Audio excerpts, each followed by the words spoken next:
Why would anyone jump from a helicopter into a wall of gunfire? For Captain Ella Gray, the answer had nothing to do with courage. It was duty, plain, heavy, and impossible to ignore. The Black Hawk rattled as enemy rounds punched through the air. 3 different directions. Tracers stitched the canopy below. The pilot's voice cracked through the intercom, high and panicked. "Can't land. Too hot. Too much fire. Will get torn apart." Ella didn't answer immediately. She was watching, thinking, feeling the weight of 7 other lives behind her. Her team, Phantom 26, Force Recon Marines. Quiet, competent, ready to follow wherever she led. The jungle below looked alive.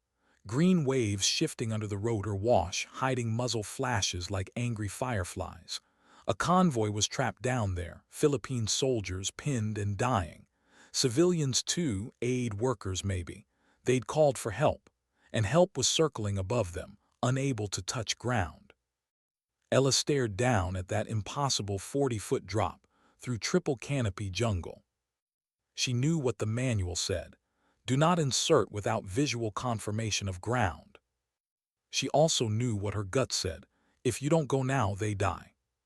She unplugged her headset. Silence, just the roar of the rotors and her heartbeat. She grabbed the emergency rope, coiled tight in its compartment, and kicked it out the door. The pilot saw what she was doing and screamed. "Captain, no, that's suicide." Maybe it was, but Ella didn't answer. She just wrapped her gloves around the rope, swung one leg out, and looked once more at her team, at Chen, her assistant team leader, already moving to secure the line, at Torres checking the radio, at Williams clutching her medic pack, at Foster, the marksman, eyes wide but steady. Every one of them was waiting for her signal. She gave it. Then she jumped. The air slammed against her. The noise vanished. The world became a blur of green, brown, and light. Branches whipped her face and shoulders. The rope burned through her gloves. She could feel the canopy tearing at her, leaves, vines, and sharp edges clawing at her descent.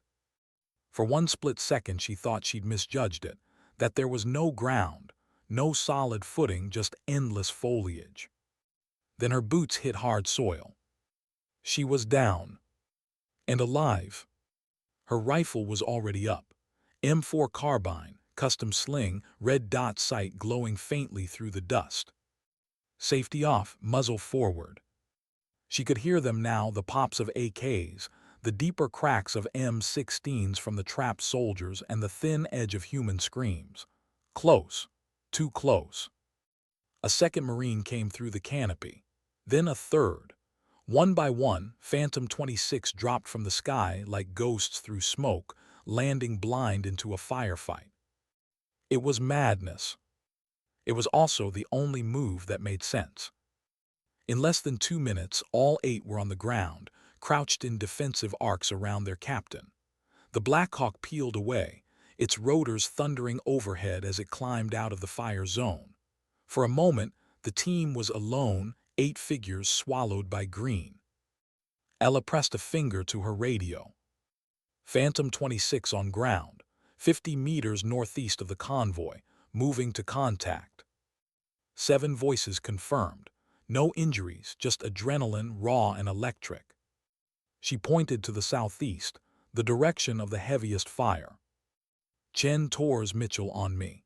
Williams, Foster, Webb, Castillo establish support position and cover fire. We flank left. Simple, clean, no hesitation. The kind of command that came from muscle memory, not fear. They moved. Through mud and undergrowth. Through vines that caught at their gear and branches that snagged their rifles. The sound of battle grew louder. Every step forward was a gamble, one wrong foot, and they'd expose their flank or snap a branch too loud. But Ella knew how to move in the jungle. She'd been doing this for years, training, patrols, recon missions where sound was death. Now it was life. Muzzle flashes danced ahead through the trees. 6 insurgents, concealed behind logs and stumps, pouring automatic fire toward the convoy. They had no idea Phantom 26 was 20 meters behind them. Ella raised her fist, halt. Her team froze instantly. She pointed, quick and silent. 2 targets left, hers. To center, Chen. To right, Torres and Mitchell. A breath. Then her hand rose. 3 fingers. 2. 1. The forest exploded. 8 controlled bursts, 6 men down, 4 seconds flat. The rest of the insurgent force, whoever was still alive, started shouting in panic. They didn't know where the new fire was coming from. Some shot blindly into the trees. Others ran deeper into the jungle. Ella didn't give them time to think. Move. Her team surged forward. 2 moved while 2 covered. Then switch. Leapfrog tactics, fast and precise. Leaves shredded under their boots. The smell of gunpowder hung thick. Through the smoke, she could see the convoy, 2 trucks on a narrow dirt road, one of them burning. Bodies behind it, soldiers crouched low, blood on the mud. And still the enemy kept firing. Ella keyed her radio again. U.S. Marines, north flank. We've eliminated 6 hostiles. Hold your fire north. A voice crackled back through static, frantic but grateful. Copy, U.S. element. We have wounded. Multiple hostiles east and south. Roger that, Ella answered. Stand by. She turned to her team. We push south. Support element shifts east. Go. The next minutes blurred into chaos, bursts of fire, shouted commands, movement through shadows. Ella saw 2 insurgents darting between trees 40 meters ahead. She fired. One dropped. The other spun and fell. Torres shouted contact left and fired another burst. It wasn't clean. It wasn't cinematic. It was survival, close, raw, human. Then silence. The firefight tapered off. The jungle, once screaming, grew still except for the moans of the wounded and the distant chop of returning helicopters. Cease fire, cease fire. Her voice cut through the static. Phantom 26 regrouped and advanced toward the road. The convoy looked like something from a nightmare. 1 truck still burning, black smoke twisting into the canopy. Bodies sprawled, blood mixing with mud. A young Philippine soldier, barely 20, tried to stand but collapsed again. Williams was already moving, medic instincts taking over. Tourniquets, morphine, bandages, her hands shaking but steady. She didn't speak. She didn't have to. Ella counted her team. All present, all alive. Mitchell's sleeve was torn, grazed by a bullet that never found flesh. Luck, she thought, pure, undeserved luck. Chen approached, his voice low. That was insane, ma'am. Fast-roping blind into a jungle. I still can't believe that worked. Ella wiped sweat and dirt from her face, scanning the tree line for movement. We didn't have another choice. Those soldiers were out of time. She looked back toward the road, where Williams was still working on a wounded man, pressing gauze into a chest wound. Sometimes you don't wait for perfect, you just go. Within minutes, the sound of rotors returned. The Blackhawks came in low, this time able to land. Philippine Special Forces dismounted, fanning out to secure the area. The survivors were evacuated. The dead, both insurgent and soldier, were laid side by side near the trucks, their faces half covered with cloth. The local lieutenant approached Ella. His face was pale, streaked with blood that wasn't his own. His voice trembled, not from fear but exhaustion. You saved us. We were finished, out of ammunition. They were coming to kill everyone. You appeared from the sky, he said quietly, like ghosts. Ella didn't smile, didn't bask in it. We're Marines, she said. We don't leave anyone behind. He stared at her like he didn't believe people like her were real. Maybe he was right. Later, when the adrenaline faded and the silence settled, Ella knelt beside one of the dead soldiers. She didn't know his name. She only knew he'd been fighting for something he believed in, and that she'd arrived just barely in time. In her line of work, barely in time was a victory. When the last helicopter lifted off and the jungle swallowed the sound again, Ella looked at her hands. Rope burns across her palms, dirt under her nails, sweat drying against her neck. She thought about what could have happened if the rope had tangled, if the canopy had been thicker, if a bullet had found her mid-descent. There were 100 ways that mission could have ended in tragedy. And yet somehow it hadn't. Not this time. As night began to fall, she sat on the edge of the landing zone, helmet resting beside her, eyes fixed on the darkening tree line. She didn't think of medals or reports or commendations. She thought of choices, the kind you make in seconds, that echo for years. No one teaches you what to do when your gut and the manual disagree. No one tells you that courage doesn't feel like courage when it's happening. It feels like fear, just quiet, directed, and unwilling to turn away. That night, as her team cleaned weapons and checked gear, Ella said nothing. But her silence spoke louder than any speech. The Philippine soldiers had lived. The convoy's supplies had been saved. And Phantom 26, her team, had done the impossible. She didn't call it heroism. She called it the job. And somewhere in the back of her mind, as she looked at the rope burns and listened to the jungle's hum, one thought repeated, steady as her heartbeat. Sometimes the only way down is through hell. How do you breathe again after a day like that? When the world finally goes quiet, the silence feels wrong, too wide, too empty. For Captain Ella Gray, the quiet didn't come until long after the rotors faded. The jungle had stopped screaming. Only the insects remained, steady as a heartbeat under the rising night. Her team moved with the sluggish rhythm of people who'd run on adrenaline too long. Weapons cleared, magazines checked, armor plates smeared with mud and blood that wasn't theirs. They spoke softly, half-sentences, nervous laughter, the strange calm that follows violence. Ella watched them, one by one. Williams, their medic, scrubbing crimson from her hands until her knuckles bled. Tors, methodically coiling radio cables that would never quite roll smooth again. Chen, packing a short line near the landing zone, still shaking out the last tremors of combat. She didn't tell them to rest. She didn't have to. They knew they sleep when the body forced it. For now, they waited for extraction. The second Blackhawk came in low, stirring the treetops. Its searchlight cut through the humid dark like a blade. Ella squinted against the glare, signaled clear, and her team filed aboard, 8 silhouettes vanishing into white dust and rotor wash. Inside, nobody talked. The smell of burned fuel clung to their gear. The noise drowned thought. Ella sat against the bulkhead, eyes closed, helmet in her lap. Every vibration of the helicopter pressed the day deeper into her bones. Chen leaned across the aisle. "You all right, Captain?" She nodded once. But the truth was heavier. The pictures wouldn't stop. Men dropping behind logs, the crack of rifles, the look on that young Filipino soldier's face when he realized he'd live.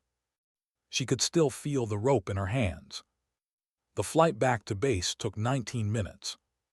19 minutes of remembering everything she'd refused to feel while it mattered. When they landed, floodlights turned the forward operating base into a stage of colorless concrete and noise. Mechanics shouting, rotors winding down, diesel fumes mixing with sea air from somewhere beyond the tree line. A corpsman met them on the pad, clipboard ready.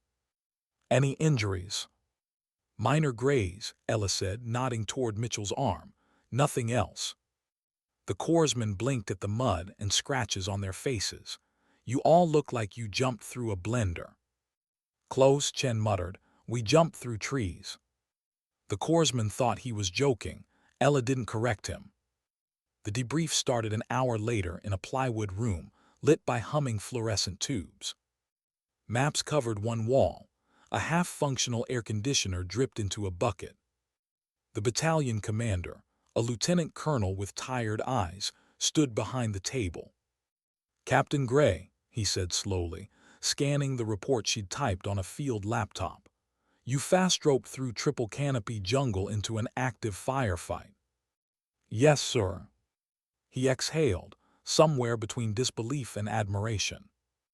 That's not exactly standard procedure. No, sir, but it worked.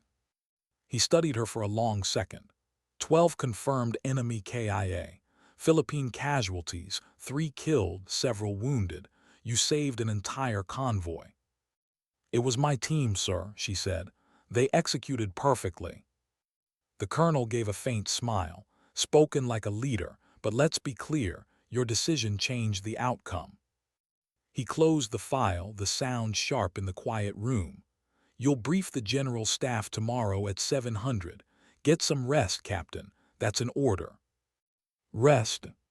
A simple word that meant nothing out here. Ella walked to her quarters, a 10 by 10 plywood cube with a cot, a rifle rack and photos taped above the desk. One of her family, one of her team during training, all of them soaked and laughing in a storm somewhere in Okinawa. She sat on the cot and unlaced her boots. The mud had dried to a crust, cracking at every movement. Her hands trembled as she reached for the canteen. When she lifted it, water sloshed over the rim. She stared at the small mess for a long time before setting it down. The tremor wasn't fear, it was release. The moment when the body realizes it's safe and lets the soul catch up. Outside, the generators hummed. Someone shouted a joke near the mess hall. The world kept moving as if today had been ordinary. She lay back on the cot, eyes open to the wooden ceiling, and let the noise blur. But even with exhaustion clawing at her, she couldn't sleep. Every blink replayed the same moment. The jump, the fall, the instant her boots hit the ground. It should have terrified her. Instead, it felt right. Maybe because, for a few minutes, everything made sense. No politics, no paperwork, just a call for help and an answer. That's what she joined for. Dawn came early in the tropics. Light slid through the thin window before her eyes had fully closed. At 700 sharp, she stood in front of the general staff, uniform pressed, eyes clear. The briefing room was cool, sterile, far from the dirt and heat of yesterday. She spoke evenly, describing every step of the operation. The distress call, the circling helicopters, the decision to insert, contact, casualties, extraction. The officers listened in silence, pens scratching on paper. When she finished, the colonel looked up. You understand, Captain, that what you did will be in every after-action report from here to Quantico. Yes, sir. Good, because we're going to need that kind of thinking again. Intelligence believes the cell you engaged wasn't isolated. They're part of a larger network operating north of your sector.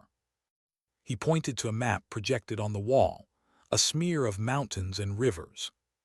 We've designated it Operation Typhoon Strike. The name hung in the air like thunder. You'll lead the recon element. 8 Marines plus a platoon of Philippine Special Forces. Deep jungle, no roads. Objective: locate and dismantle a primary insurgent camp believed to house leadership and logistics. You deploy in 72 hours. Ella's jaw tightened. Understood, sir.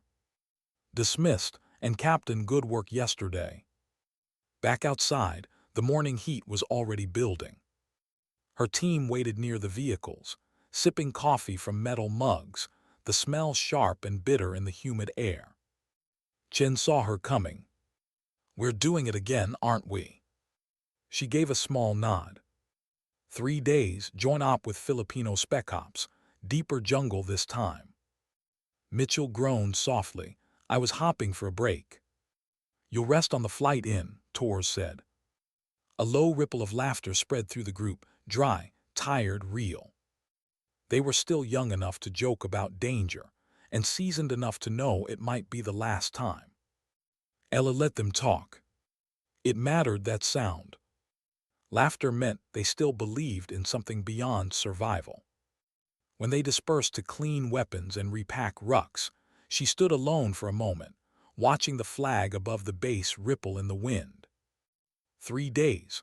That was all the time between one life-and-death moment and the next. The next 72 hours passed in fragments. Briefings, map overlays, equipment checks. Refitting rifles, testing radios, memorizing terrain features until they blurred into lines and numbers. At night, she reviewed satellite images of the target zone. Dense canopy, steep ridges, rivers cutting through valleys like veins. Perfect terrain for ambushes. Perfect terrain for ghosts. Somewhere in that green chaos was the group that had ambushed the convoy. Maybe even the men who'd fled yesterday's fight. They regroup, rearm, strike again, unless someone stopped them. That thought anchored her. It wasn't revenge, it was prevention. The night before deployment, rain came hard. Sheets of it hammered the tin roofs, filling the air with a smell of wet earth and diesel. Ella sat under an awning outside the ops building, watching the water pool around her boots. Chen joined her, steaming mug in hand. "You ever get tired of this?" he asked quietly. She looked at him. Of what?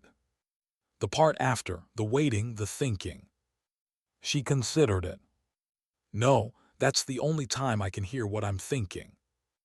He nodded, stared into the rain. "Back there when you jumped, what went through your head?" Ella hesitated. The memory came like a snapshot: rope, rotor wash, green blur. "I thought if I wait people die, so I didn't wait." Chen smiled faintly. "Good answer." They sat in silence after that. The kind of silence that builds trust more than words ever could. When dawn finally broke, it painted the clouds the color of bruised steel. Phantom 26 stood on the tarmac beside three Blackhawks, engines idling, blades churning mist into spirals. Across from them, 24 Philippine Special Forces operators checked their weapons, quiet and efficient. Ella walked down the line of her team, one last inspection. Gear tight, ammo full, eyes steady. No speeches, just nods. She climbed aboard the lead helicopter and strapped in. The crew chief gave a thumbs up. The world began to shake. As the aircraft lifted, the base shrank beneath them, rows of tents, trucks, and the faint glimmer of the sea. Then it was gone, swallowed by jungle. Inside the cabin, Ella looked around at her team. Chen adjusting his sling. Williams checking her medic kit again. Torres watching GPS coordinates flicker on the handheld screen.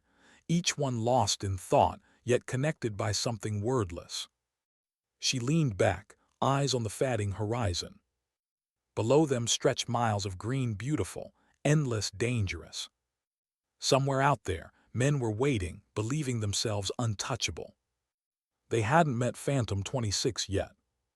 Ella closed her eyes as the helicopter banked north. This time there'd be no desperate rope drop, no improvisation. This time, they'd bring the fight on their own terms. But still, a quiet voice lingered at the back of her mind. The jungle remembers everything. Every echo, every scream, every choice. And in 72 hours, it would remember her again. What does courage sound like when no one's speaking? In the jungle, it sounds like breath. Like footsteps sinking into mud. Like metal whispering against fabric as rifles move through the dark. The helicopters vanished first, just thunder fading into cloud. Then came the silence, the kind that presses on the ribs. Captain Ella Gray knelt at the edge of the clearing, scanning the tree line through night vision lenses. Every leaf glowed green, every shadow alive. Behind her, 31 others waited. 8 Marines of Phantom 26 and 24 Philippine Special Forces soldiers led by Captain Reyes. They'd landed 2 kilometers short of the target zone to avoid alerting sentries. Now came the hard part. "Move light, no chatter, stay on my pace," Ella whispered into the radio. A soft chorus of clicks answered her. They began to walk. The air was thick enough to drink, hot, wet, and poolsing with insects. Vines hung like traps. Roots rose from the ground like ribs. Every few meters someone slipped. Every time the line reformed without a word. Ella led, compass pressed against her glove, GPS blinking faintly on her wrist. She counted each step in her head. 100, 200. Every step deeper meant the world behind them grew smaller, the one ahead more dangerous. She thought about the rope from 3 days ago, about the noise, the free fall, the impossible luck that had saved them. Luck doesn't last, skill does. And skill was all she had tonight. Hours passed measured in sweat and heartbeat. At 500, the first hint of dawn leaked through the canopy, a gray whisper, almost enough to see by. Rays signaled a halt. They crouched low among giant ferns. "Rest 2 minutes," Ella murmured. The men collapsed silently, water bottles hissing open. Steam lifted from their shoulders. Somewhere above, a bird screamed, a sound too human to be ignored. Ray slid beside her, his face, painted in streaks of black and green, barely visible. "You think they know we're coming?" She shook her head. "Not yet, but they will soon enough." He gave a short nod, eyes tired.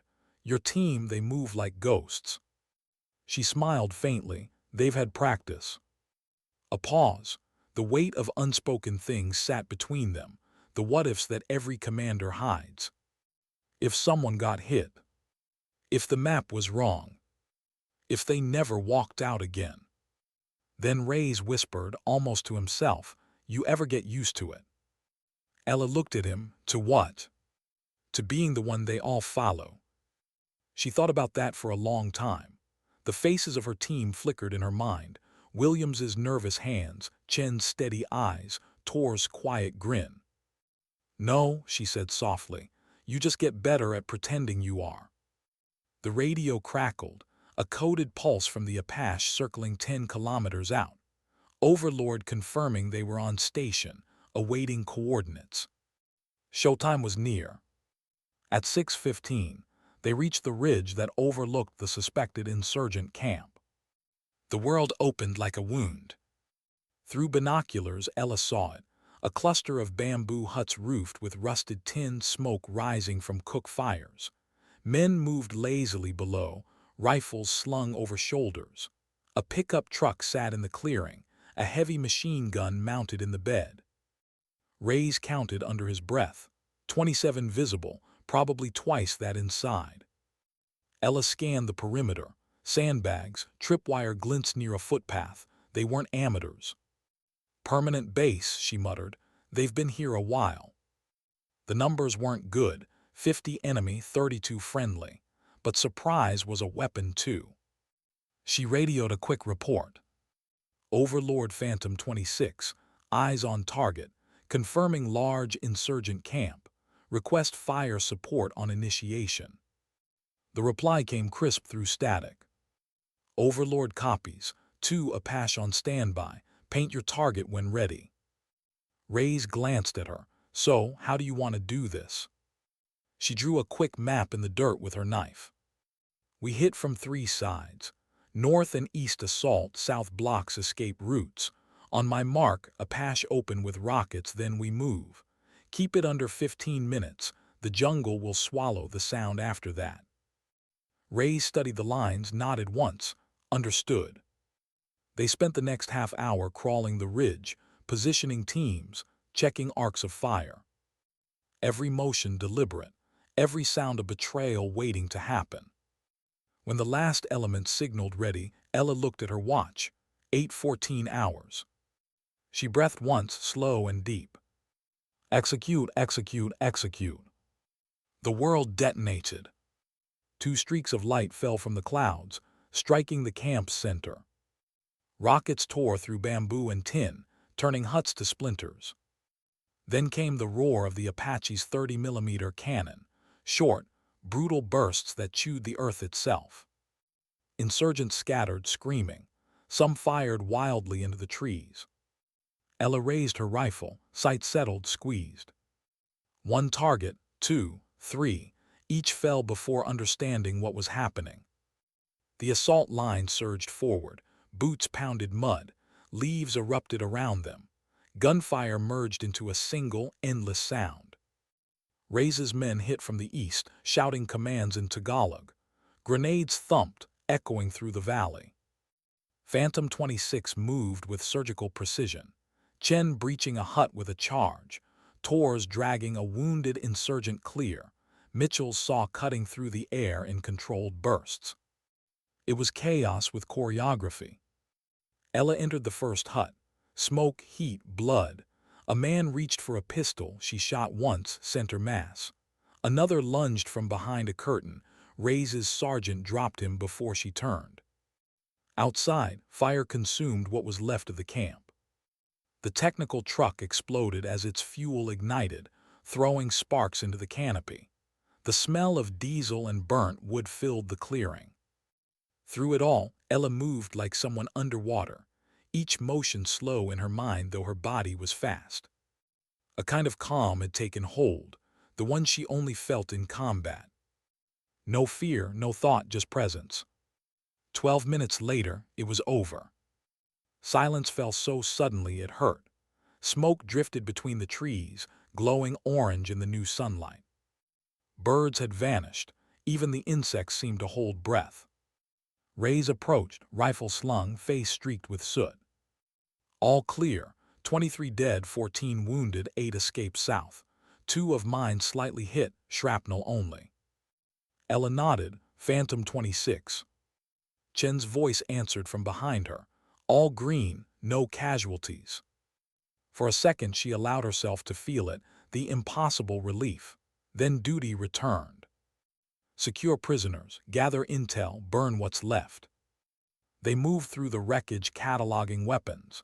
AKs, pistols, crates of ammunition, radios still hissing with distant voices. In one hut they found a laptop, miraculously intact under a desk. Torres powered it with a portable battery. The screen blinked alive showing maps, schedules, coded messages. Looks like operational plans, he said. Multiple targets, civilian and military. Ella exhaled slowly. This wasn't just a camp, it was a command post. An hour later, smoke from the fires rose high enough to stain the sky. The Apache circled once more, ensuring no movement remained.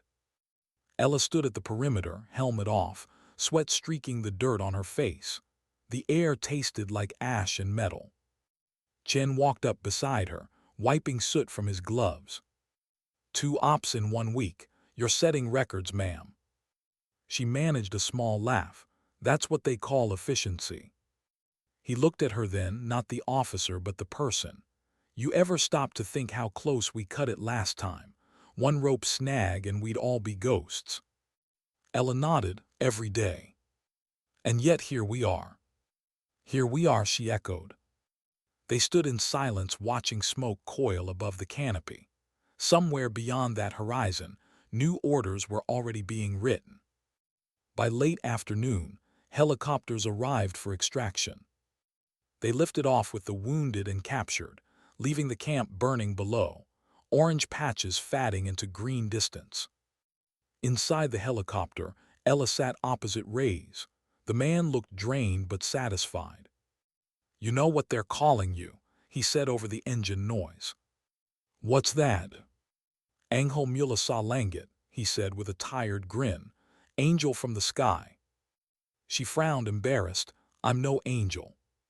Maybe not, but you came from the sky, and when you did, my people lived.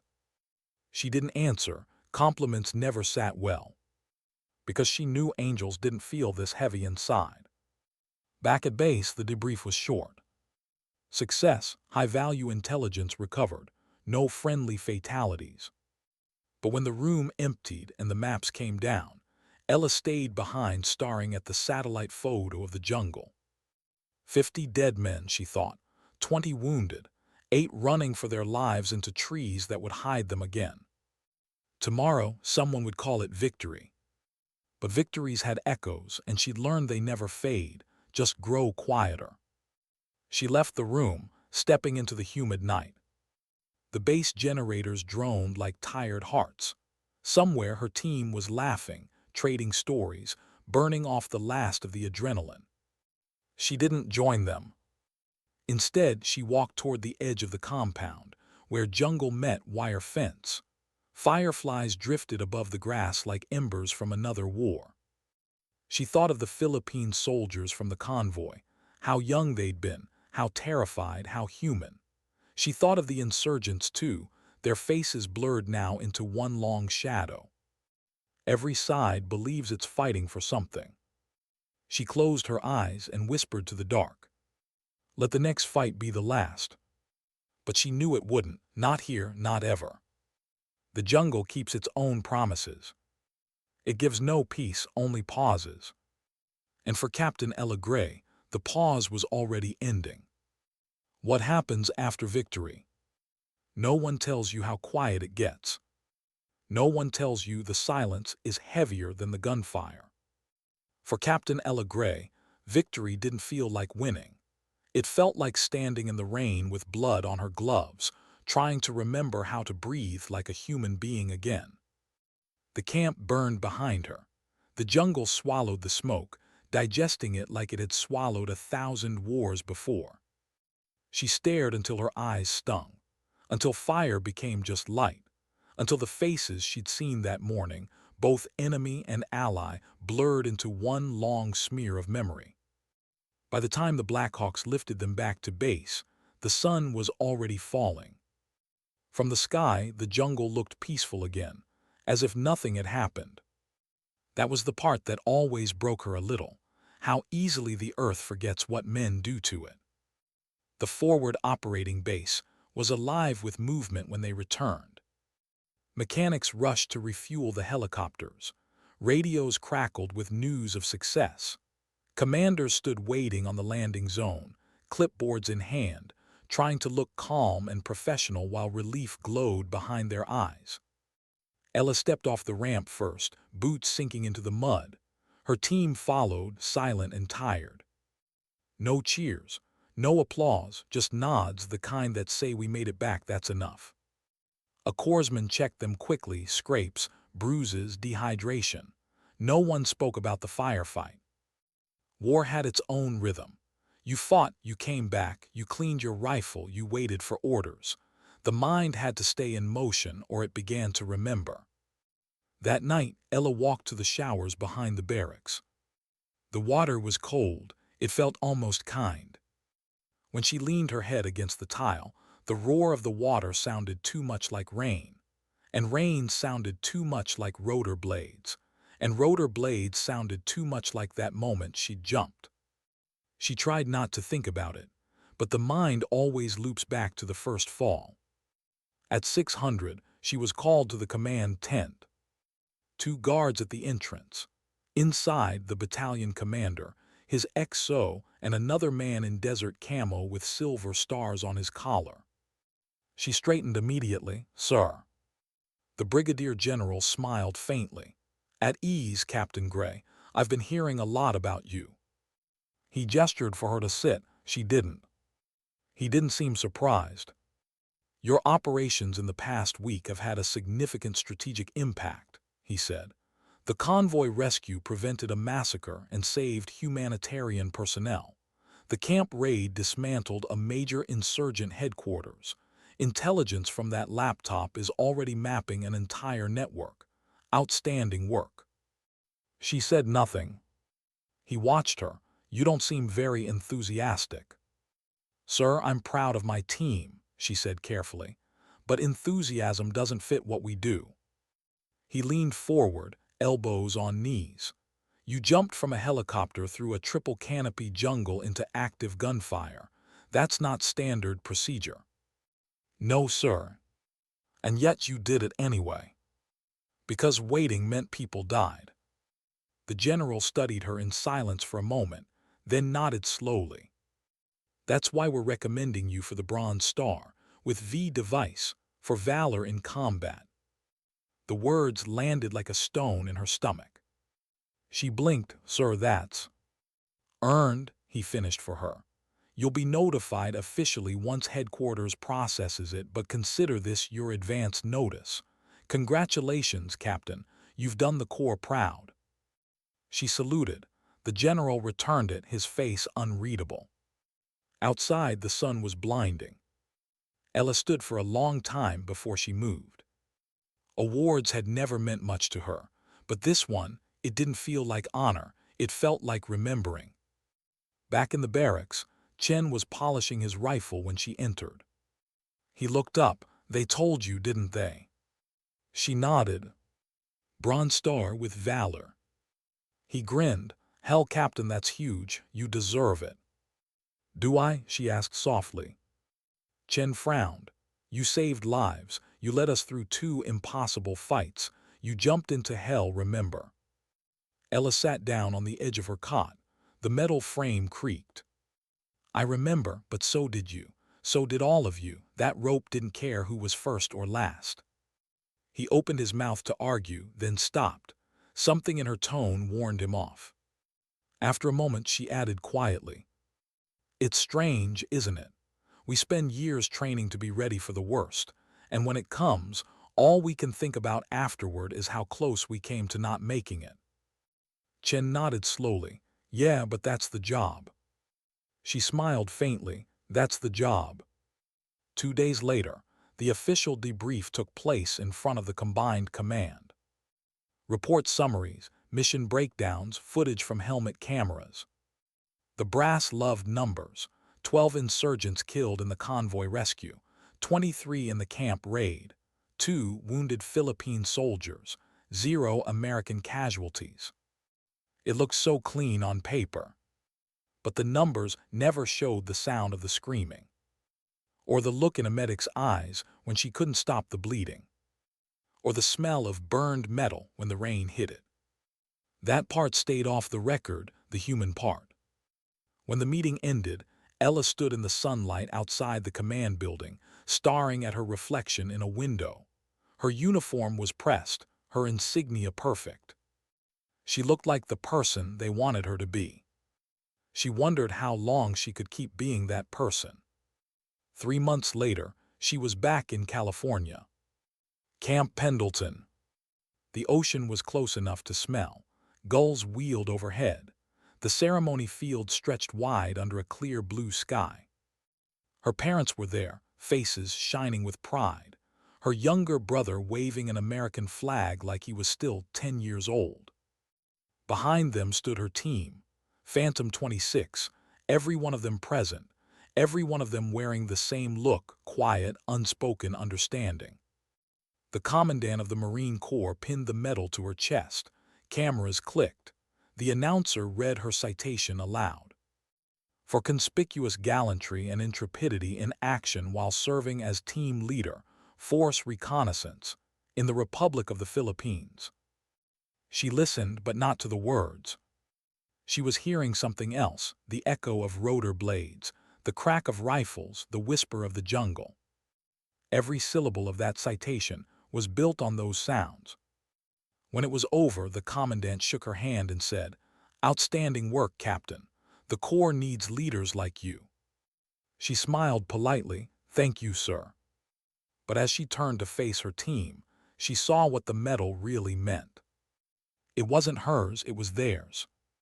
Every second of courage, every moment of fear, every small decision that meant life instead of death, it all belonged to them.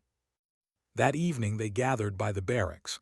No speeches, no toasts, just a small fire in a metal drum, a few beers, and the sound of surf in the distance. Williams raised her can. "To the angel from the sky." They laughed, but Ella shook her head.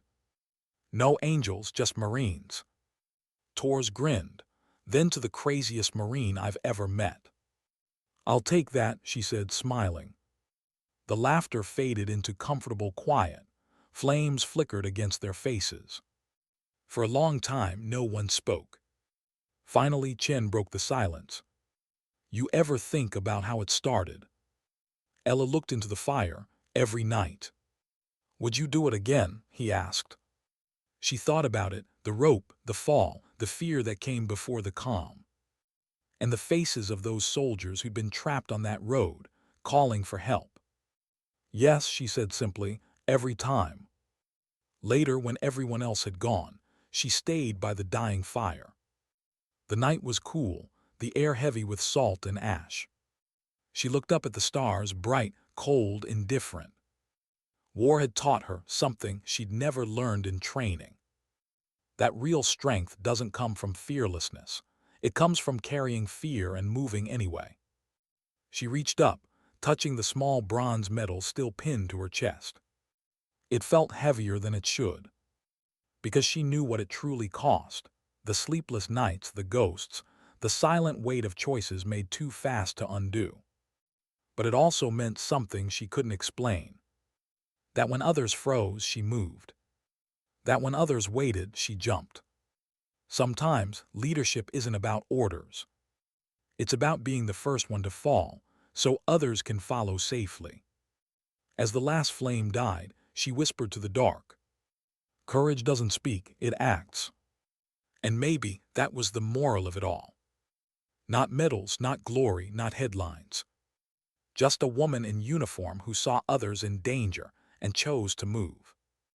Who fell through chaos and found purpose waiting at the bottom. Who proved that heroism isn't loud, it's silent, relentless and deeply human. The jungle would forget her name. The reports would file her actions into history. But somewhere in the memory of those she saved, she'd remain. The shadow that fell from the sky, and the light that followed. How do you come home from a place that never really lets you go? For Captain Gray, home was supposed to mean safety. But safety felt unreal. Too quiet, too clean. The air in California carried the scent of salt and asphalt instead of jungle mud and gunpowder. The rhythm was wrong. The silence had edges. 2 weeks after the ceremony, the world had already moved on. New operations, new headlines, new heroes. The medal hung in a glass frame in her parents' living room, between family photos and a shelf of forgotten souvenirs. Her mother said it sparkled beautifully when the sun hit it. Ella only saw how heavy it looked. She stayed with her parents for a while to rest, to readjust. That was the word everyone used. But adjustment is easy when the world stays still. Hers didn't. At night, she'd wake to the hum of the refrigerator and hear rotor blades. The ceiling fan above her bed flickered shadows like tracers. Some nights she reached for a rifle that wasn't there. Other nights she just stared at the wall, waiting for dawn. She told no one. She smiled at the right moments. Said she was fine. Her mother cooked too much food. Her father asked about her unit. Her brother, all grown up now, wanted to hear stories, the real ones. But every time he asked, she changed the subject. Because how do you tell someone what it feels like to drop from a helicopter into chaos? To feel your boots hit dirt knowing a single second could erase you? How do you explain that kind of silence? A month later, she drove to Camp Pendleton for a visit. The base was alive again, new rotations, new recruits, the same rhythm she'd lived for years. But it didn't feel like hers anymore. Phantom 26 had scattered. Williams transferred to medical command. Torres went home to Texas. Mitchell re-enlisted for another tour. Chen was still in country, attached to a new task force. The barracks felt smaller without them. Empty and away buildings shouldn't feel. She stood in the team's old ready room, maps still pinned to the walls, faded from sun. The smell of gun oil lingered in the air. Her old locker stood open, her nameplate half peeled off. Inside, she found a folded note from Chen, scrawled in his messy handwriting. "If you're reading this, it means you made it back. Good. Don't let the quiet get too loud." She stared at it for a long time, fingers tracing the ink. Then she tucked it into her jacket pocket and walked out. Back home, she tried to find normal. She jogged at dawn, worked out at the same gym, read books she couldn't finish. She even tried surfing once, the ocean cold, the waves unpredictable but not dangerous enough to make sense. People smiled when they recognized her from the local paper. Hero, they called her. Courageous. Fearless. She hated those words. Because courage wasn't what she'd felt. It was fear, steady, controlled, necessary. Fear that she'd learned to move through. At night she'd sit on the porch, watching the sky darken. Every distant plane sounded like a Black Hawk.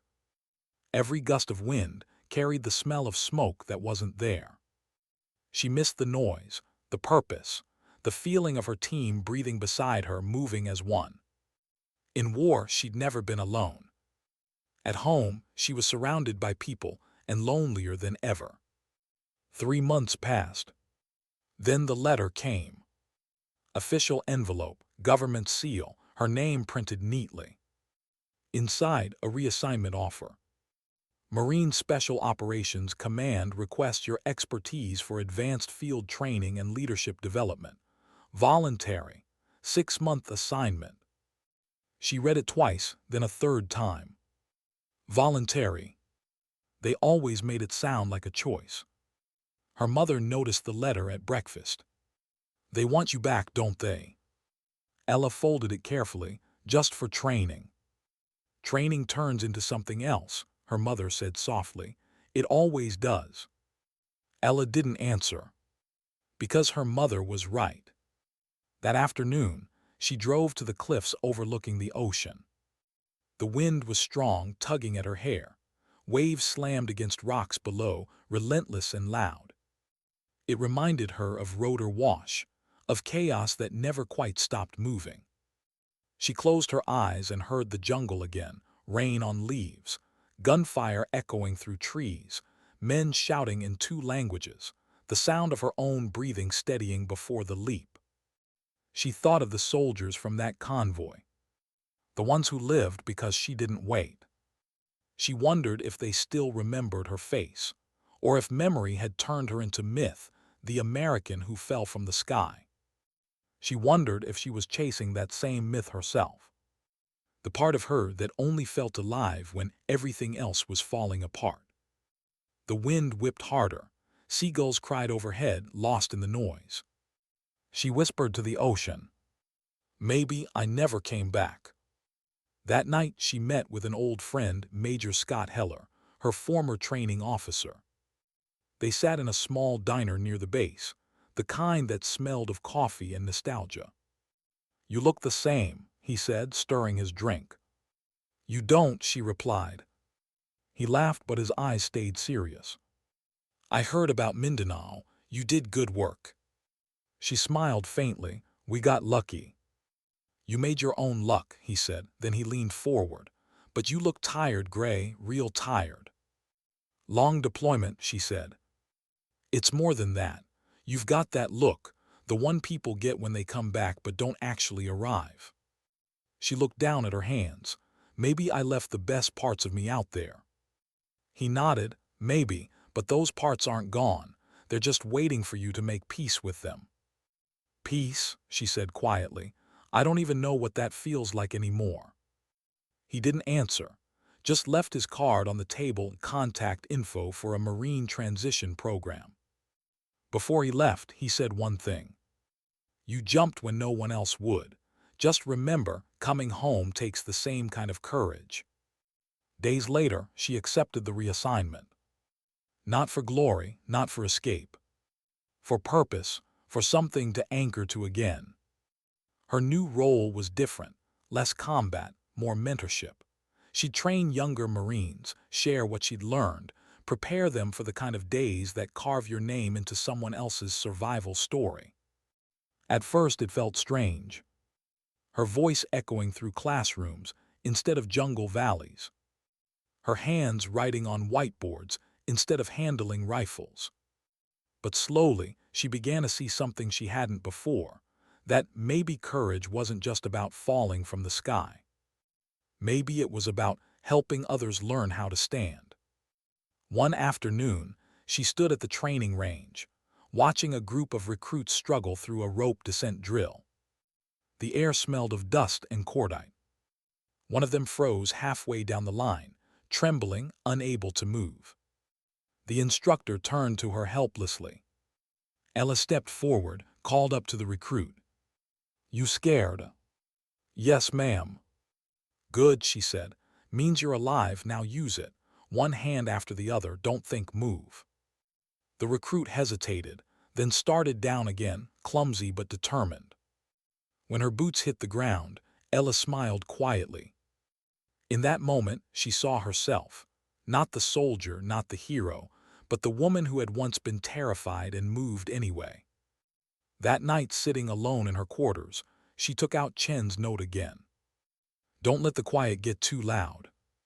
She finally understood what he meant. The quiet isn't your enemy. It's your teacher.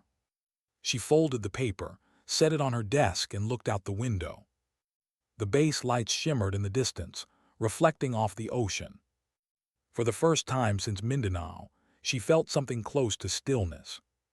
Not peace, not yet, but something that could become it. She whispered to the night, maybe courage isn't the jump, maybe it's the landing. And for the first time in months, she slept not as a Marine on guard, but as a woman learning to live again. What happens when the strongest person in the room starts to break, and no one notices? For Captain Ella Gray, teaching had become her battlefield. Not with bullets or explosions, but with silence and memory. Every day she stood before a new class of Marines, young, hungry, unscarred, and saw ghosts of the past behind their eyes. She taught them everything that could be taught: how to move through terrain, how to read wind, how to lead under pressure. But some things couldn't be trained. The moment you have to choose, when instinct is all you have, when someone else's life depends on what you do next. That part, she told them, you'll only understand when it's too late to change it. They listened like believers. They looked at her like legend. And that was the hardest part, knowing they admired someone who didn't feel like she existed anymore. On the 10th week of training, the schedule called for a combat descent drill. Fast roping from a hovering helicopter, controlled, simple, safe. At least, that's what the manual said. The recruits were nervous. A few cracked jokes, masking fear with laughter. Ella stood near the base of the rope, headset on, voice steady over the radio. Maintain spacing, control your descent speed, gloves tight, trust your legs when you hit. The first recruit went, smooth, controlled. Then the second, then the third. The fourth froze halfway down. Ella saw it immediately, the locked grip, the shaking boots, the look of terror. It wasn't fear of height. It was something deeper, that frozen moment when your body refuses to obey your will. Number 4, breathe, she called, voice calm but sharp. Don't fight the rope, move when you're ready. He didn't move. The helicopter's downdraft pounded dust across the field. The instructors shouted up encouragement. The recruit's breathing turned ragged over the intercom. Something in Ella's chest tightened. The sound, the rotor washed the rope. The panic, it pulled her backward in time. 3 years earlier. The Black Hawk spinning under fire, the pilots screaming they couldn't land. Her team waiting, trapped between survival and duty. And her standing at the door, staring down at a jungle that looked like teeth. Fast rope now, she'd shouted then. The rope, the jump, the fall. Leaves whipping past her face, branches cutting into her arms, her boots finding ground she hadn't seen. That sound, the rush of air, the distant screams, the gunfire, all of it came flooding back. The memory hit her like a wave breaking glass. Back in the present, she realized her hands were trembling. Her throat tightened. For a heartbeat, she wasn't at a training base. She was falling again. The instructor beside her said something, but it blurred. The wind roared.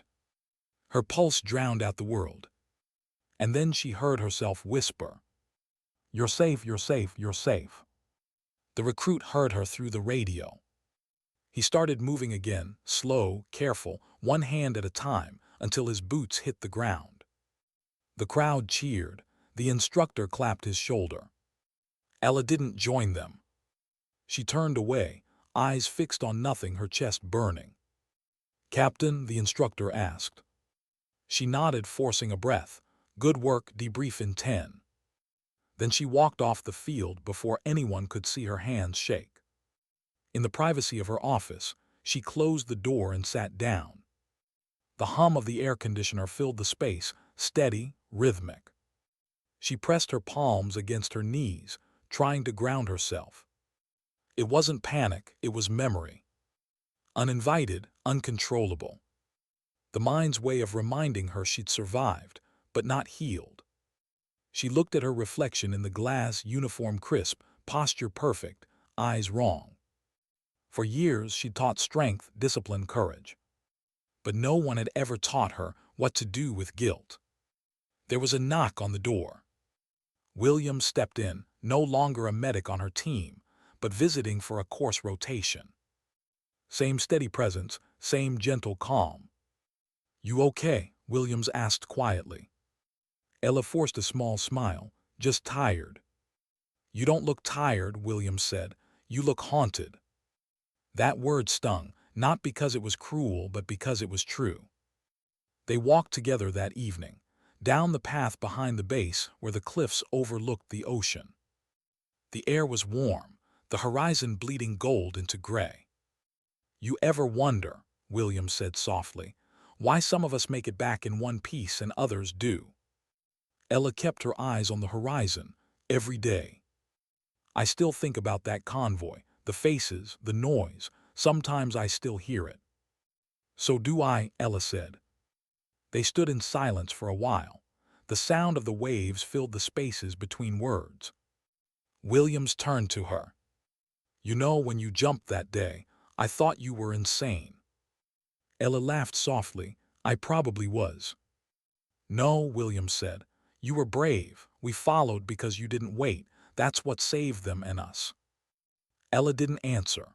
She didn't know how to explain that what looked like bravery had felt like surrender to fear, to duty, to something that left her hollow afterward. After a moment, Williams reached into her pocket and handed her something small, a folded piece of paper, creased and faded. "You dropped this the day we left Mindanao. I've kept it." Ella unfolded it. It was part of her old field notebook, a torn page, smeared with dirt and sweat. Her handwriting was faint but readable. "We don't fight because we're fearless. We fight because someone else can't afford to lose." She stared at it, heart stuttering. "I wrote that." William smiled. "You did. Maybe you should read it again." That night, Ella couldn't sleep. She sat at her desk, the note beside her, Chen's old letter folded underneath. The two pieces of paper felt like bookends to the same story, one written in fire, the other in silence. For the first time, she allowed herself to feel it, all of it. The terror, the loss, the quiet pride. The truth that courage and trauma are twins born from the same moment. She realized she hadn't been teaching these recruits how to fight. She'd been teaching herself how to forgive. Not for jumping, not for leading, but for surviving. The next morning, she returned to the training field early. The sky was still gray, the air cool and heavy with dew. She stared at the rope hanging from the helicopter. It swung gently in the breeze, like a memory that refused to let go. She reached for it. The pilot leaned out. "You going up, Captain?" She nodded, just for a minute. She climbed in. The rotor blades whined to life. The helicopter lifted slowly, the base shrinking below. She held the rope in her hand, not to jump, not to prove anything, just to feel it again. When the pilot hovered 50 feet above the ground, she looked down through the open door. Same distance as Mindanao, same kind of morning light. Her heartbeat steadied, her breathing slowed. For the first time, she didn't see the jungle, she saw the ground. She saw where she'd landed, where it had all started. She didn't jump this time. She just held on, then smiled. "Take us down," she said over the radio. "Nice and easy." The helicopter touched down softly. When she stepped out, her boots sank into the dirt, warm under the rising sun. She looked back once at the rope swaying behind her. This time it didn't look like a threat. It looked like a bridge. Later that day, she gathered her trainees for a debrief. She told them about fear, not the movie kind but the real kind. The kind that makes your hands shake and your mind scream. She told them about leadership, how it's not about being fearless, but about moving through the fear without letting it define you. She told them that courage isn't loud, and strength doesn't always look like power. They listened, silent and intent. Somewhere in those young faces, she saw pieces of who she'd been and the person she was still trying to become. When she finished, one recruit raised his hand. "Ma'am," he said hesitantly, "were you ever scared?" Ella looked at him for a long moment. "Every time," she said, "but fear's not your enemy, it's your compass. It points you toward what matters most." The recruit nodded, wide-eyed, understanding something beyond words. That night, as the base lights dimmed, Ella walked out onto the field one last time. The air smelled of rain and metal. Somewhere far off, thunder rolled soft, distant, familiar. She whispered into the wind, "You were right, Chen, the quiet's not the enemy." And maybe, just maybe, the ghosts inside her weren't either. They were reminders of what she'd survived, of who she'd saved, and of why she could never unlearn the sound of falling. She stood there for a long time, eyes closed, listening to the world breathe. And for the first time since Mindanao, the silence didn't hurt. It healed. They say you can't go home again. But no one warns you that sometimes home calls you first. For Captain Ella Gray, it began with a phone call she didn't expect. It came at dusk, the sky bleeding orange over the base, her desk scattered with lesson plans and reports. The voice on the other end was calm, official and familiar. "Captain Gray, this is Colonel Hensley. We need you in the Philippines." The words stopped her cold. "Mindanao?" she asked quietly. "Yes, we're coordinating a joint advisory operation with the Philippine Army, the same region you operated in 3 years ago. We've got new insurgent movement, trained, organized, familiar tactics. We think it's the same network rebuilding under a new leader." She didn't speak. "They requested someone with experience in the terrain," the colonel continued. "Someone who knows the language, the culture, the fight. That's you." Silence then. "You don't have to accept," he added softly. "You've done your part." Ella looked at the papers on her desk, the training rosters, the neat rows of names of kids she'd been teaching how to survive. She thought of the jungle, of smoke rising between the trees, of the people she'd saved once before. "Send the brief," she said. "I'll go." 3 weeks later, she was on a flight across the Pacific. Different uniform, different mission, same sky. The aircraft cabin was dim, filled with the low hum of engines and the rustle of paperwork. She wasn't here to fight this time, not directly. Her role was advisory, to assist local forces, help coordinate operations, ensure safety in humanitarian zones. But part of her knew that missions rarely stayed that simple. When they landed in Davao, the air hit her like memory, hot, wet, alive. The jungle smell was the same. Rain-soaked soil, diesel, the faint sweetness of decay. Everything she'd buried came rushing back, vivid and uninvited. Waiting at the airfield was Captain Reyes, older now. A few new scars but the same steady eyes. He smiled when he saw her. "Angel from the sky," he said warmly, "back from heaven." She shook her head, "Just back from leave." They laughed, and for a moment it was easy again. But behind the humor, they both knew what this place meant. Every trail was haunted. Every sound could become a memory.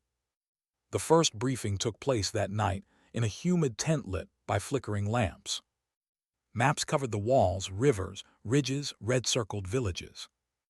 Reyes pointed to a new cluster of markings. "Intel shows insurgent presence here, Central Highlands, dense canopy. They've hit aid convoys again just like before. Same pattern, same ambush style. Ella studied the coordinates. Different year, same war. What's the objective? She asked. We're not hitting them directly. Not yet. We're advising civilian teams and providing overwatch while the Philippine forces move in.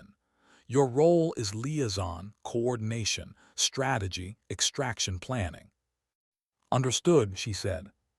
But as she stared at the map, a chill ran through her.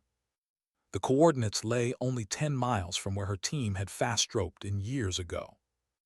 The ground that had nearly swallowed her. The jungle was waiting. They moved out at dawn. 4 helicopters, 2 filled with Philippine soldiers, 1 with humanitarian workers, 1 with Ella and a small command team. From above, the jungle looked the same, endless, green, innocent. Inside, it was still hell. The operation began smoothly. Villagers welcomed the convoy, supplies distributed, children waving, soldiers relaxed. For once, it looked like peace might hold. Then came the first explosion. A deafening crack, dust and smoke erupted from the lead truck. The world turned chaos. Ambush, someone shouted in Tagalog. Gunfire erupted from the tree line, sharp, disciplined bursts. Ella hit the ground, pulling a wounded soldier behind the wreckage. Advisory roll or not, instinct took over. Get smoke out, push perimeter east, she barked, grabbing the radio. Overlord, this is Gray. Convoy ambushed, grid 238 by 715. Multiple wounded, need immediate air support. Bullets snapped overhead. The radio hissed with static. Ray's voice came through faintly. Copy, Angel, hold position, reinforcements inbound. Angel. The word she tried to leave behind. She scanned the tree line through her scope. Movement 3, maybe 4 insurgents repositioning behind roots and rocks. She took a breath, steady, controlled, just like she taught her recruits. 2 shots. 2 bodies dropped. The third vanished into green shadow. She turned to the medic crouched nearby. Status. 2 critical, 1 KIA, he shouted over the noise. Keep pressure on that wound, don't let him fade. Time stretched. Gunfire, orders, the dull rhythm of heartbeats counting seconds. And through it all, one thought repeated, not again, not today. Then finally, the sound she'd been waiting for, rotors. 2 Blackhawks thundered in from the east, miniguns roaring, chewing through the tree line. The jungle flared with light and smoke. The insurgent fire faltered, then ceased. An hour later, the field was quiet. Wounded loaded, survivors evacuated. Ella stood amid the wreckage, mud-streaked and shaking with exhaustion. Reyes walked up beside her. Still got it, he said softly. She didn't smile, still wish I didn't have to. He looked at her for a long time. You weren't supposed to fight this time. Neither were they, she said, nodding toward the medevac chopper lifting off. He sighed, you can't change this place, Ella. Maybe not, she said, but I can stop it from changing me. That night rain came hard. The kind that drowns sound, makes the jungle a blur of motion. Ella sat alone under a tarp, cleaning her rifle, not because she needed to, but because it steadied her hands. The faces of the wounded replayed in her mind. And another face, from years before, the young Filipino soldier who'd called her Angel before dying in her arms. She whispered to the rain, you don't save everyone, you just try. Lightning flashed across the sky, and for a moment it lit her reflection in the metal of her rifle, older, harder, but still human. Maybe that was enough. The next day, command confirmed what they'd suspected. The ambush wasn't random. The enemy leader was a former insurgent from the old network, one who had escaped their raid years ago. The one who'd lived while his comrades burned. He's calling it retribution, Reyes said grimly. Your name on his radio chatter. Ella exhaled. He remembers. He's hunting ghosts, Ray said. She shook her head. Then he's about to find one. 2 nights later, a reconnaissance drone found the insurgent camp. Hidden deep in the forest, near the ruins of their old base, the same ground they once set aflame. Ray's turned to her. We can't assault directly. Too few men, too high risk. Command wants a small team, you, me, 6 others. Infiltrate, mark targets for airstrike, get out. Ella nodded. When? Midnight. The jungle greeted them with silence. Moonlight filtered through leaves, pale and trembling. They moved like shadows, 8 figures among 1,000 trees. Every step was déjà vu. The smell, the humidity, the sound of rain dripping through the canopy, it was all the same. But she was. Her pulse was calm now. Not from numbness, but from acceptance. She'd already faced her fear. The jungle couldn't take anything she hadn't already given. They reached the ridge overlooking the camp. Through her scope, Ella saw the lights below, fires, weapons, men talking, unaware of the ghosts above them. Rays whispered. Target confirmed. Your call, Angel. She exhaled slowly, lighted up. She painted the targets with her laser designator, each beam invisible to the naked eye. Above, the faint hum of aircraft built in the clouds. Then thunder. Missiles screamed through the dark, striking true. Explosions ripped through the camp. Fire erupted, spreading fast through bamboo huts. Men ran, shouting, stumbling. It was over in seconds. Rays watched in awe. That's for the convoy. Ella's voice was low, almost reverent. No, that's for everyone who never got to go home. At dawn, smoke rose once more over Mindanao. The air smelled of ash and rain, the same perfume of victory and regret. Ella stood at the edge of the ridge, watching the jungle burn. Rays approached quietly. You've done your part again, Angel. She turned to him. Not Angel, just Ella. He smiled. Then Ella, what will you do now? She looked out over the valley. I think I'll finally go home. He frowned. You are home. She shook her head, eyes distant. Number home isn't a place, it's a peace you earn. That evening, as the last helicopter lifted off from the clearing, Ella looked down through the open door one final time. The jungle below shimmered gold in the dying light. The same jungle that once tried to kill her. Now it just looked tired, like it wanted to rest too. She whispered to the wind, We're even. And for the first time, she believed it. Back at base, she wrote her after-action report in silence. One sentence stood out at the end. Mission complete, no further action required. But between those words lived everything she couldn't write, the cost, the ghosts, the small victories that never make it to paper. When she finally set the pen down, she felt lighter. Not whole, not healed, but closer. That night, standing under a sky full of strange stars, Ella finally let herself feel proud, not for killing, not for medals, but for surviving with her humanity intact. She'd gone back to the place that broke her and walked out standing taller. The war hadn't ended, but inside her something had. How do you say goodbye to something that made you who you are, even when it nearly destroyed you?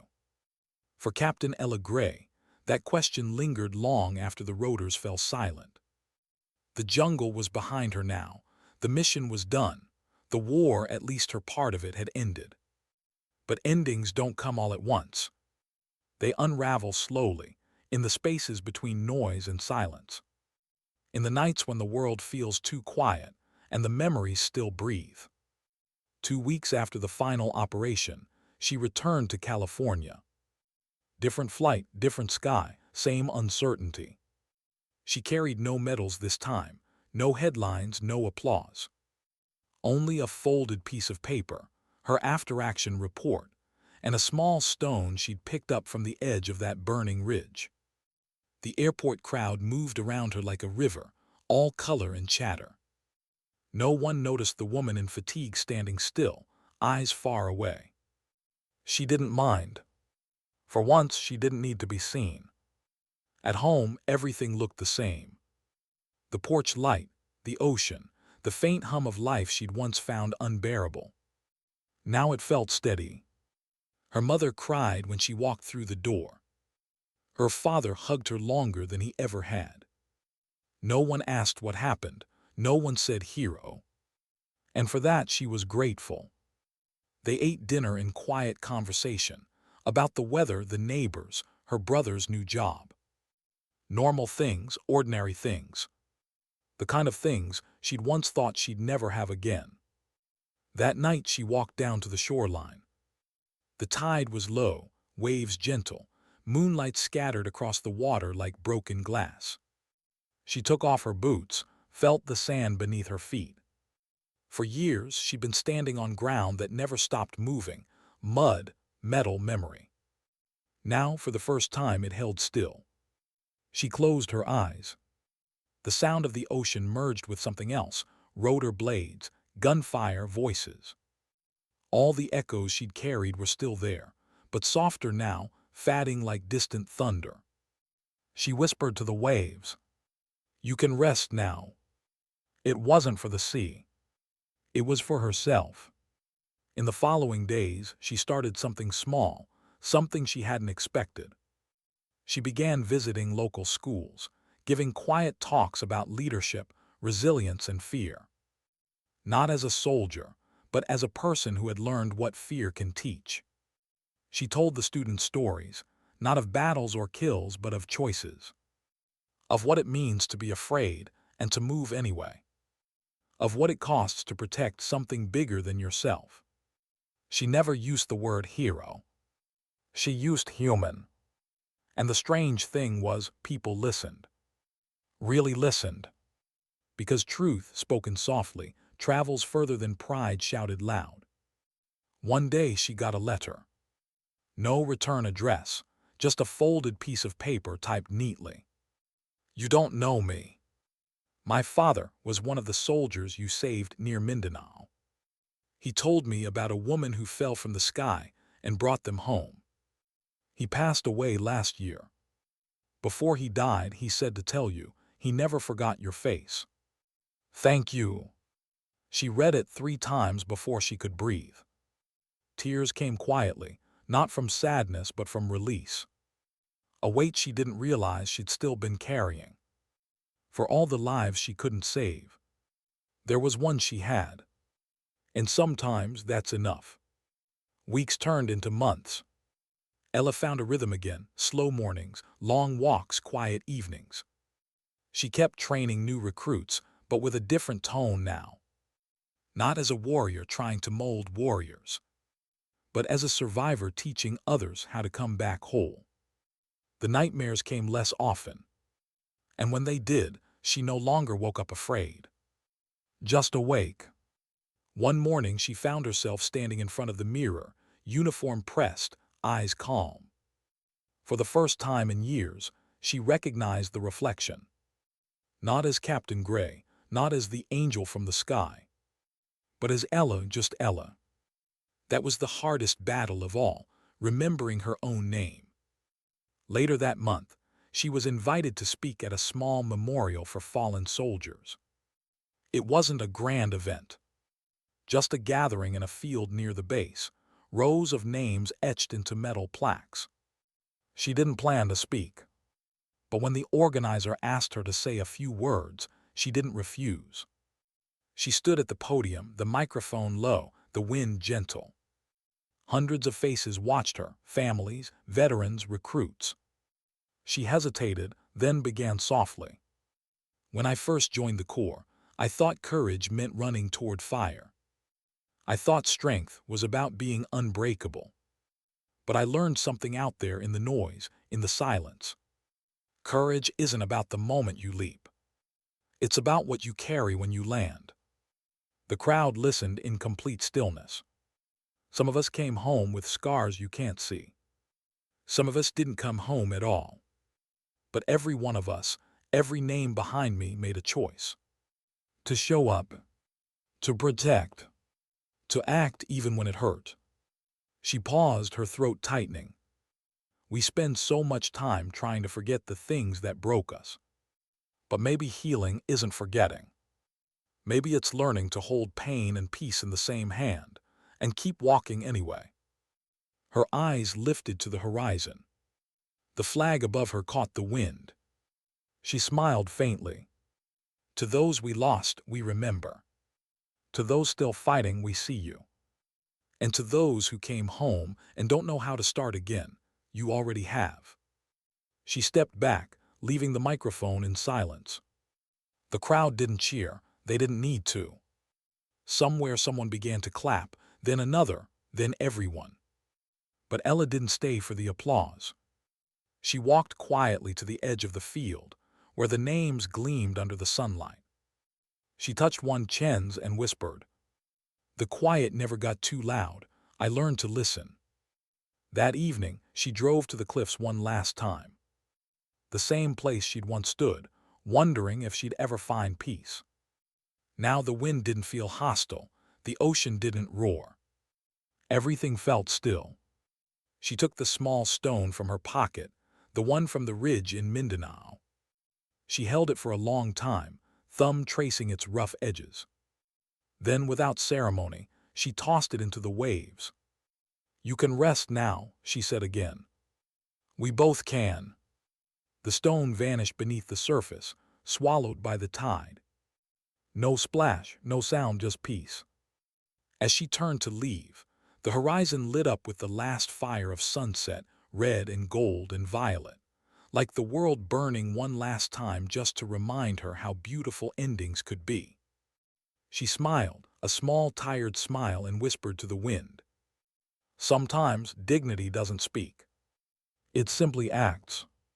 Then she walked away, boots steady, shoulders straight, eyes clear, into the kind of quiet that finally felt like home.